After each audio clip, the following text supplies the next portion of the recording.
अमीरुल मोमिनीन हज़रत अली अलैहिस्सलाम फरमाते हैं, गुरूर अक्ल को अंधा कर देता है और इंसान को उसके ऐब दिखाई नहीं देते।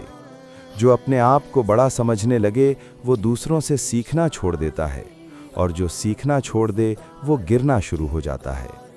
कितने ही लोग अपने इल्म, अपने माल या अपने मर्तबे पर नाज करते हैं, हालांकि ये सब चीज़ें उनसे पहले भी दूसरों के पास थीं और उनके बाद भी रहेंगी।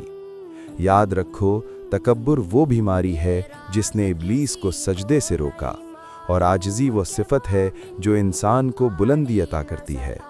जो शख्स खुद को कुछ नहीं समझता, अल्लाह उसे बहुत कुछ बना देता है, और जो खुद को सब कुछ समझ ले वो अंदर से खाली हो जाता है। बस अपने दिल को आजिज़ी से भर लो, क्योंकि झुका हुआ दरख्त ही सबसे ज़्यादा फल देता है।